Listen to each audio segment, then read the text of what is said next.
10년이면 강상도 변한다, 강산도 변한다 이런 속담이 있는데 강산도 변하는데 예전에 10년이지만 지금은 1, 2년만 지나도 예전에 있던 자리에 가보면 이게 거기가 맞나 할 정도로 확 변해요.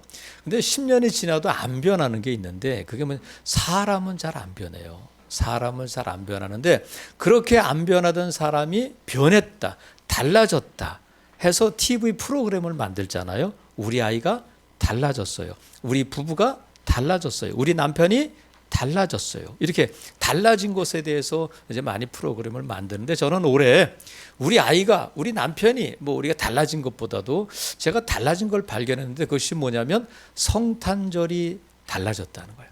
성탄절이 달라졌다. 어떻게 달라졌느냐면 많은 분들이 그래요. 예전하고 다르다. 작년하고 또 다르다. 코로나가 있을 때보다 또 다르다. 뭐가 달라졌냐면 일단 자영업자들의 매출이 많이 줄었다고 그래요. 매출이 많이 줄었고 캐롤도 거의 안 들리고 저작권 때문에 그런다고는 합니다만 캐롤도 거의 안 들리잖아요. 그리고 또 이 성탄 추리나 장식 같은 경우도 예년만 못하단 말이죠. 그래서 캐롤도 없고 성탄 트리도 없고 장식도 없고 매출도 줄어서 기쁨도 줄었을까? 만약에 그래서 기쁨이 줄었다면 성탄의 기쁨은 다 거기서 오는 거야. 자, 오늘 본문에 보면 첫 번째 크리스마스에는 어땠을까? 첫 번째 성탄절의 모습은 산타도 없었고 캐롤도 없었고 성탄 트리도 없었고 그냥 그랬단 말이죠. 그런데 들에서 양을 치던 목자들에게 한밤중에 천사가 나타나서 뭐라고 말씀을 전해줬냐면 10절에 보니까 천사가 이르되 무서워하지 말라. 보라, 내가 온 백성에게 미칠 큰 기쁨의 좋은 소식을 너에게 전한다. 이 소식을 듣는 사람들은 다 크게 기뻐하는 거야. 근데 그 기뻐함의 내용이 뭐냐면 11절. 오늘 다윗의 동네에 너희를 위하여 구주가 나셨으니 곧 그리스도 주시니라. 이것이 기쁨의 좋은 소식이라는 거야. 그러니까 산타가 없어도 캐롤이 없어도 추리가 없어도 구주 때문에 그리스도 메시아가 나셨다는 것 때문에 너에게 큰 기쁨이 된다는 거야. 그러니까 저는 성탄절이 변한 것에 대해서 긍정적으로 봐요. 내년에는 또 성탄절이 주일이면 그 다음날 대체 공휴일을 준다고 그래요. 그러니까 성탄절이 뭐가 되냐면 앞으로는 점점 공식적인 공휴일이 돼버리는 거야. 성탄절이 아니라 그냥 쉬는 날이 돼버리는데 산타가 캐롤이 추리가 우리의 시선을 빼앗았다면 이제는 정말 우리 구주 그리스도에게 집중하는 성탄절이 될 수 있겠다. 그래서 목자들에게 천사가 뭐라고 말을 전했느냐면 너에게 구주가 나셨는데 그리스도가 나셨다. 메시아가 나셨다. 그래서 너에게 이것이 큰 기쁨이고 좋은 소식이다. 이렇게 전해줬단 말이죠. 그래서 천사들이 말해요. 가서 12절 너희는 가는데 강보에 쌓여 구에 누워있는 아기를 보니 이것이 너에게 표적이다. 이렇게 전해졌어요. 자, 표적이다. 이것이 표적인데 이게 무슨 뜻이냐면 너희가 오늘 베들레헴에 새로 태어난 아이가 10명이 있든지 20명이 있든지 30명이 있든지 100명이 있든지 간에 너희가 봐야 할 구주는 누구냐면 강보에 쌓여서 구에 누워있는 아기가 바로 구주다. 그러니까 다른 아기는 없다는 거야. 오직 구유에 누워서 강보에 쌓인 그 아기만이 구주가 되신다. 그러니까 보세요.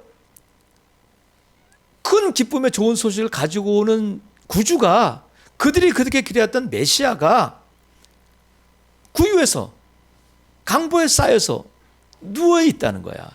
어울리지 않는 조합이거든요. 왕으로 오시는 분이 왕궁에서 태어나신 것이 아니라 구주로 오시는 그분이 엄청나게 화려하게 오시는 것이 아니라 말 구유에서 강보에 누워 있다. 그러니까 지금 목자들에게 너희들이 지금 선입견, 너희들의 고정관념, 너희들의 생각을 다 내려놓고 너희가 베들레헴에 가서 강보에 쌓여 구에 누워 있는 아기가 있다면 그 아이가 구주시라는 것을 믿어야 된다. 다른 이름은 없고 다른 아이는 없고 다른 예수는 없다는 거야. 그 아기만이 너희의 구주가 되신다. 그것이 표적이라는 거야. 그래서 목자들이 달려갈 때에 천사들이 13절 호련히 수많은 천군이 그 천사들, 천군은 하늘의 군대예요. 천군이 천사들과 함께 하나님을 찬송하여 뭐라고 하느냐면 지극히 높은 곳에서는 하나님께 영광이요 땅에서는 하나님이 기뻐하시는 사람들 중에 평화로다. 이게 뭐냐면 큰 기쁨의 좋은 소식이에요. 이것이 복음이란 말이죠. 그래서 지금 우리가 성탄절에 우리가 예수께 집중해야 될 이유가 이거란 말이죠. 자, 여러분 보세요. 먼저 이 좋은 소식을 살펴볼 텐데 먼저는 하나님께 영광이 된다는 거야. 예수 그리스도의 나심, 구주의 오심, 그리스도의 탄생 자체가 하나님께 영광이 된다. 하나님께 영광이 되는데 이 마리아의 남편 요셉은 나사렛 사람이에요. 나사렛에서 살았어요. 고향이 나사렛이야. 근데 아구스도라고 하는 황제가, 로마 황제가 모든 사람들이 호적을 해라. 근데 호적은 어디 가서 하냐면 고향에 가서 하는 거예요. 근데 이 요셉은 다윗의 후손인데 다윗의 고향이 어디냐면 베들레헴이에요. 그래서 저 북쪽에 있는 나사렛에서부터 남쪽에 있는 베들레헴까지 와서 호적을 하러 왔는데 자기 아내 마리아가 만삭이 돼서 혼자 집에 두기도 그렇고 데려가기도 그렇고 그래서 어쩔 수 없이 만삭임에도 불구하고 데리고 왔는데 아니나 다를까 베들레헴에서 아기를 낳아요. 이제 진통이 오고 아이를 낳아야 되는데 모든 사람들이 호적하러 고향을 찾아오니까 있을 곳이 없어서 마을 구유에서 아기를 낳게 되는데 여러분 이것이 지금 고향이긴 하지만 타향과 같은 곳이잖아요. 거기서 아기를 낳는데 어떻게 이 베들레헴에서 나사렛에 살던 요셉이 마리아와 함께 베들레헴에서 아기를 낳게 되었을까? 이분이 구주가 되고 그리스도가 되었을 때에 나중에 이게 과연 어떻게 이런 일이 있었을까 할 때에 아구스도가 야야야 내가 만약에 영을 내리지 않았다면 내가 호족하라는 명령을 내리지 않았다면 저 마리아가 거기 왔겠어? 요셉이 거기 왔겠어? 자기가 한 일도 있다는 거예요.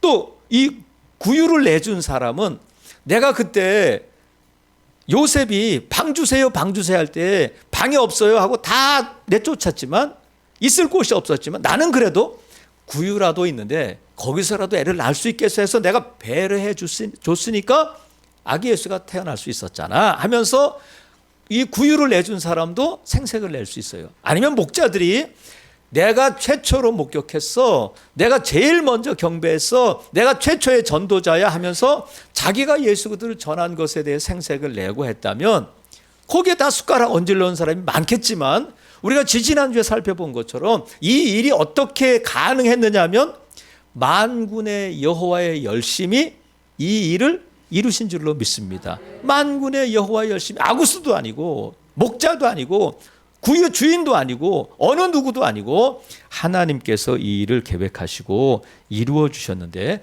하나님께서 이미 이사야를 통해서 700년 전에 예언하셨던 그 예언을 기억하는 사람이 없을지라도 하나님은 열심히 그 일을 이루시기까지 쉬지 않고 마침내 때가 참에 독생자 예수 그리스도를 이 땅에 보내신 줄로 믿습니다. 그래서 이 모든 일 되어진 일들의 영광은 누구에게 돌아가야 하냐면 하나님께 영광이 돌아가야 된단 말이죠. 여러분 보세요.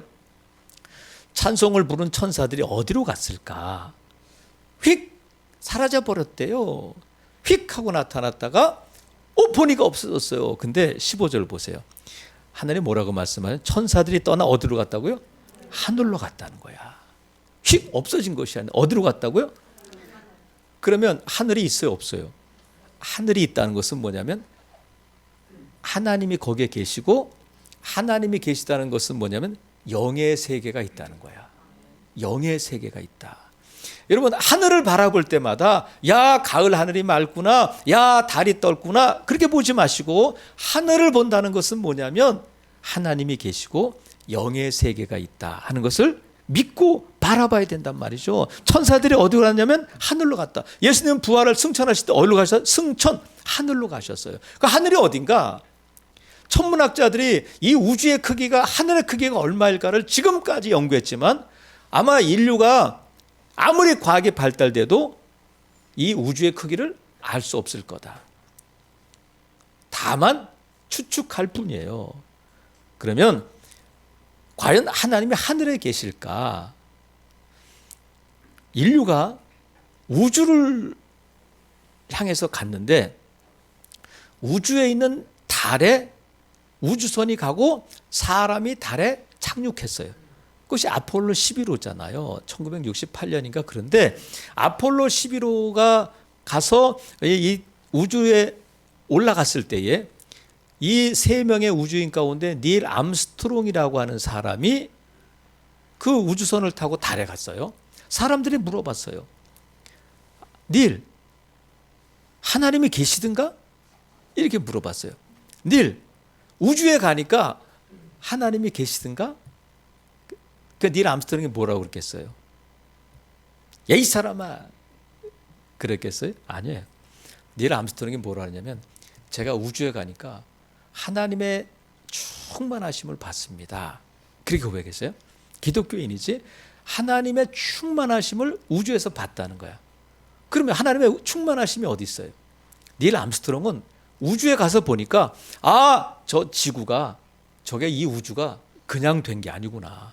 이게 뭐 먼지가 있고 우주가 폭발해서 된 게 아니구나 하고 이 모든 것을 지금 창조하시고 주관하시는 하나님의 어미로우심을 그래서 느낀 거예요.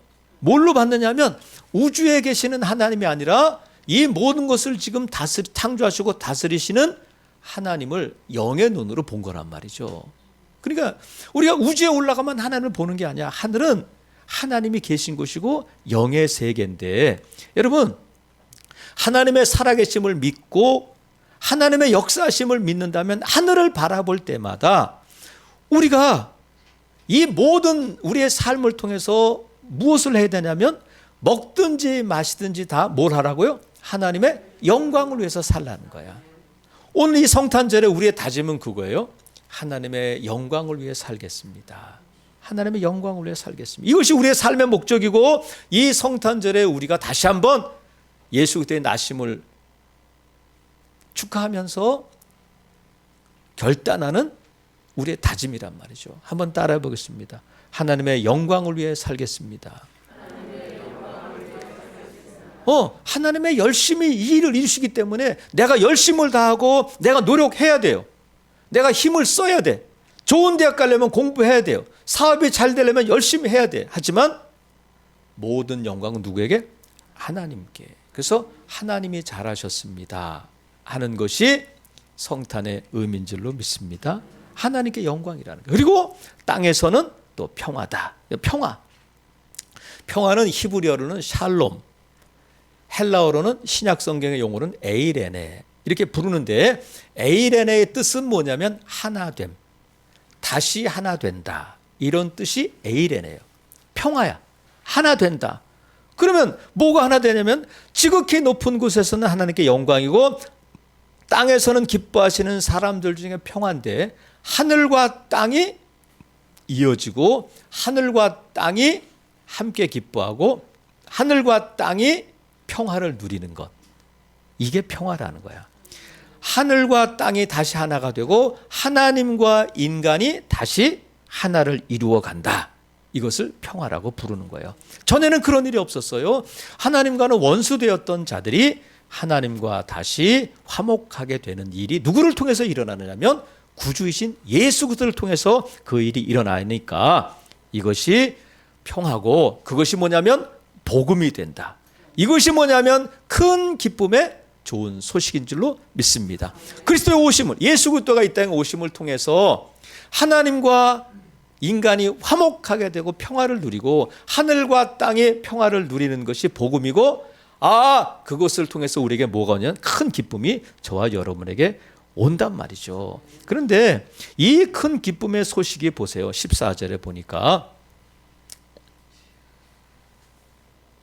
이 큰 기쁨 10절에 먼저 보면 자 10절 천사가 말하기를 천사가 이르되 무서워하지 말라 보라 내가 온 백성에게 미치는 큰 기쁨의 좋은 소식이야. 온 백성에게.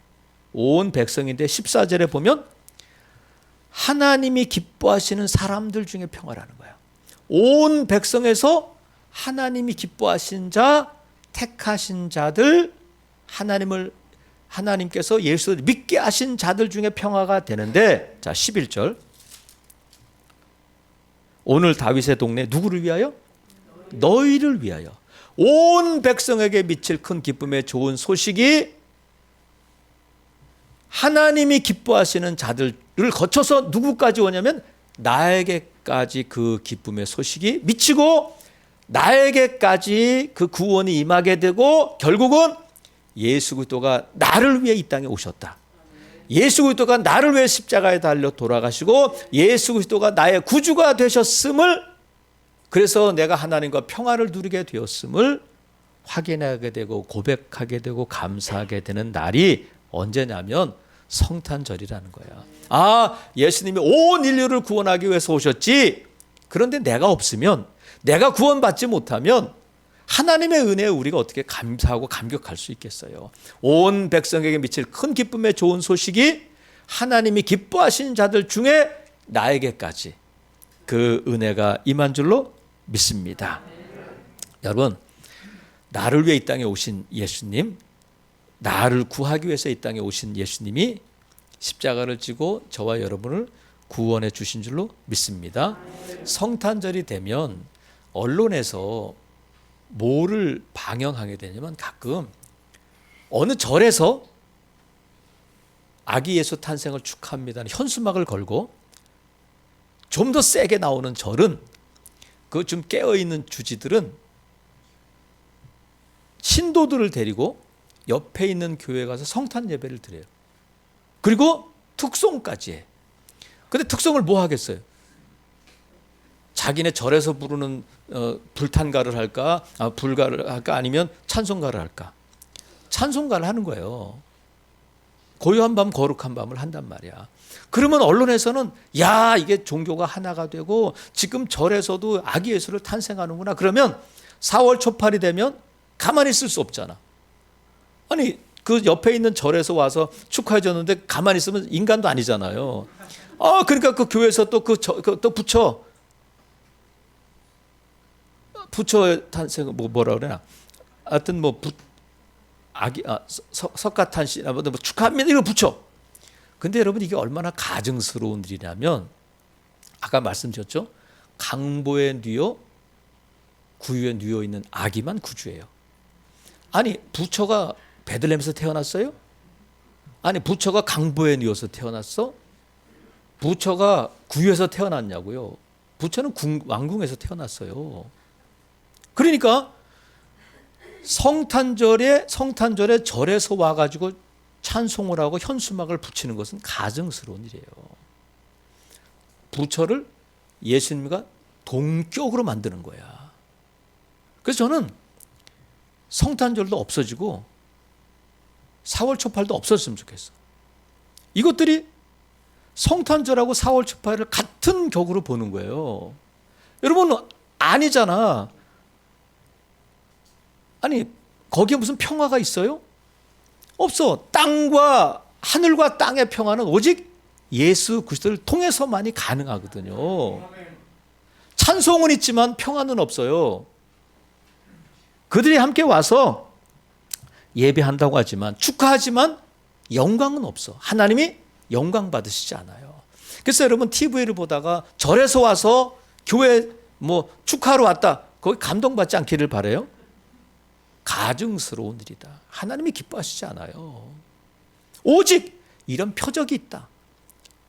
표적이 뭐냐면 강보에 쌓여 구유에 뉘어 있는 아기가 구주라, 그리스도야. 구주 예수 그리스도밖에는 우리의 구주가 없는 줄로 믿습니다. 성탄절인데 이 평화가 온 백성에 미치면 좋은데, 지금 우크라이나와 러시아가 전쟁을 하고 있는데, 푸틴이 전쟁을 일으킬 때는 한 몇 주 만에 끝날 거로 알고 전쟁을 일으켰을 거예요. 저것들은 내 한 주먹거리도 안 된다. 그래가지고 전쟁을 일으켰는데 웬걸 지금 10개월째 1년 가까이 지금 전쟁을 치르고 있는 거예요. 근데 러시아가 이긴다는 보장도 없어요. 며칠 전인가요? 젤렌스키 대통령이 미국을 방문했잖아요. 그래가지고 더 많은 무기를 얻을 수 있게 돼서 돌아왔는데, 러시아가 그랬어요. 성탄절에도 휴전은 없다. 성탄절에도 전쟁을 하겠다는 거야. 전쟁은요, 전쟁터는 각 나라와 민주주의와 공산주의 진영과의 싸움이기도 하지만 아닌 경우도 있잖아요. 전쟁터는 어느 전쟁터나 무기상들의 각축장이야. 메이저 무기상들의 홍보장이기도 하고 또 판매의 장이기도 해요. 그런데 얼마나 많은 무기들이 있어요. 우리나라도 올해 무기를 엄청 많이 수출했다고 하는데 정말 좋아해야 할 일인지는 모르겠어. 근데 인간이 만들어낸 무기 중에 지금까지 가장 강력한 무기가 뭐냐면 원자폭탄이잖아요. 원자폭탄. 그걸 게임 체인저라고 그래. 아무리 많은 무기가 있어도 그거 한 방이면 끝나는 거야. 그래서 북한과 우리나라가 재래식 무기를 가지고는 비교가 안 되지만 북한이 핵을 갖고 있기 때문에 비대칭 전력이야. 우리가 아무리 탱크가 많아도 핵폭탄 하나면 끝나는 거예요. 근데 미국 의회에서 오펜하이머라고 그 원자폭탄을 만들 때 그 제작에 참여했던 오펜하이머 박사를 불러가지고 강연을 들었어요. 강연이 끝나고 나서 한 국회의원이 질문했다고 그래요. 박사님, 그러면 이 원자폭탄을 막을 수 있는 무기는 없습니까? 이렇게 물어봤다고 그래. 원자폭탄을 막을 수 있는 무기는 없습니까? 그랬더니 이 오펜하이머 박사가 웃으면서 왜 없겠어요? 있습니다. 이 원자폭탄을 막을 수 있는 무기가 있는데 그것이 뭐냐면 바로 평화입니다. 그랬다는 거예요. 평화. 근데 그 평화가 돈으로 얻는 평화가 아니잖아요. 평화가 원자폭탄을 막을 수 있다는 것은 오직 예수 그리스도만이 이 원자폭탄 전쟁을 막을 수 있는 가장 강력한 무기가 되는 줄로 믿습니다. 그래서 우크라이나와 러시아에 뭐가 필요하냐면 무기가 필요한 것이 아니라 평화가 필요한데 그 평화는 누구로부터 오는 것이냐면 예수 그리스도로부터 오는 것이기 때문에 우리가 우크라이나를 위해서 러시아를 위해서 기도해야 돼요. 우리 주님의 평화가 임하도록. 그래야 전쟁이 끝난다. 살아계시는 성도 여러분, 그래서 이 성탄절에 우리의 다짐은 뭐냐면 평화의 도구가 되겠습니다. 한번 따라해 보겠습니다. 평화의 도구가 되겠습니다. 하나님의 영광을 위해 살고 평화의 도구가 되는 그런 다짐이 이 성탄절의 의미인 줄로 믿습니다. 그런데 이 평화가 먼저 여러분의 심령에 임하기를 바랍니다. 여러분 안에 이 평화가 임해야 되는데 예수 그리스도의 평화가 여러분 안에 채워지길 주님의 이름으로 축복합니다.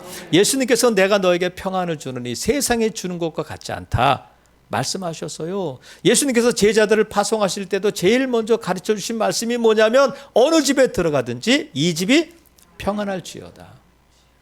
예수 그리스도를 통한 이 평안이 여러분의 심령에 여러분의 가정에 넘치기를 주님의 이름으로 축복합니다. 근데 보세요. 이 목자들이 천사의 말을 듣고 아기를 찾으러 달려갈 때에 천군 천사들이 찬송하잖아. 하늘에 지극히 높은 곳은 하나님께 이 찬송을 하는데 찬송을 하고 하늘로 올라갔는데 찬송할 때 자 13절 보세요. 수많은 천군이 그 천사를 찬송하는데 그 앞에 어떤 단어가 있어요? 네? 호련히 했대요. 호련히. 근데 천군과 천사가 찬송을 했다 그러면 되는데 호련히 이 단어가 있어. 호련히. 이 호련히는 뭐냐면 갑자기 예기치 않게 그런 뜻이야. 그리고 갑자기 천군 천사들이 찬송을 하기 시작했다는 거야. 예기치 않게. 목자들이 그걸 들었어요. 그럼 보세요, 여러분. 우리가 생각할 때는 호련이야. 갑자기 그런 일이 나는 거야. 어떻게 우연히?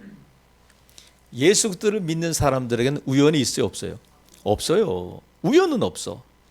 자, 호련히 천군과 천사가 찬송했는데 갑자기 찬송을 했을까? 아니면 다 계획한 가운데 했을까?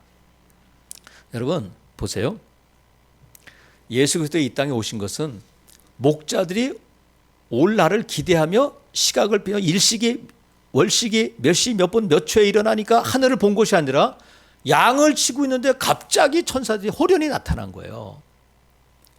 우리가 생각할 때는 호련이지만 이미 하나님께서는 700년 전에 이사야를 통해서 예언하셨어요. 그 때가 언제인지 모르지만 장소는 베들레헴이다 말씀해 주셨단 말이죠.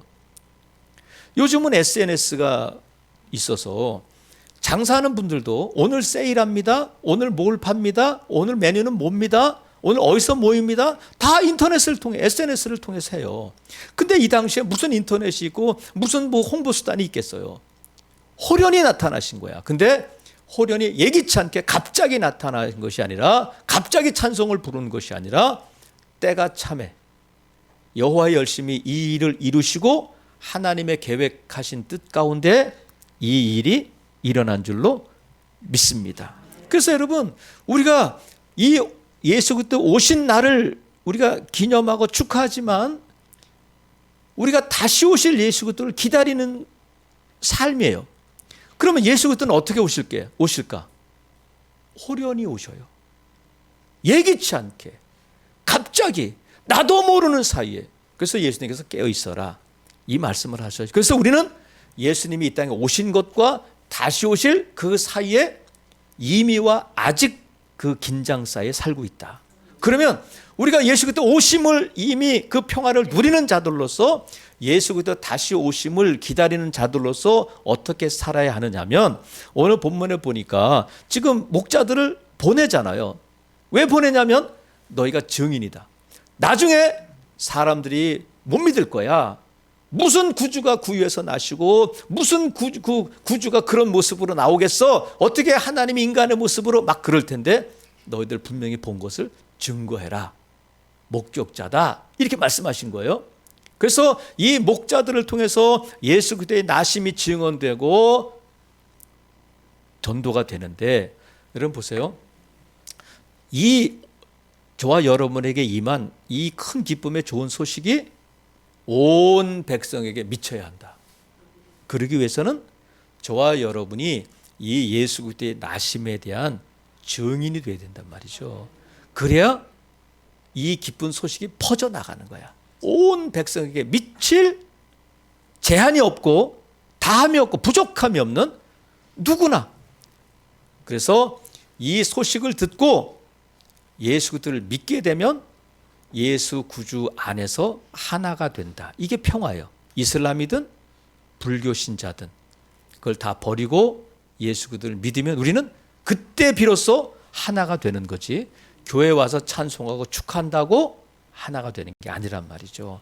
살아가시는 성도 여러분, 그래서 오늘 이 성탄의 다짐은 이거예요. 증인이 되겠습니다. 한번 따라해 보겠습니다. 증인이 되겠습니다. 그래서 우리가 메리 크리스마스 즐거운 성탄절이에요 이렇게 인사하는 것은 뭐냐면, 산타가 있고 캐롤이 있고 선물이 있어서가 아니라 구주 되신 예수 그리스도 때문에 즐거운 성탄인 줄로 믿습니다. 그래서 이 기쁜 소식이 뭐냐면 구주가 나셨는데, 이 성탄에 여러분 하나님의 영광을 위해 살겠습니다. 평화의 도구가 되겠습니다. 증인이 되겠습니다. 이런 다짐을 하며 예수 그리스도 다시 오심을 기다리는 복된 성도들 되시기를 주님의 이름으로 축복합니다. 아멘.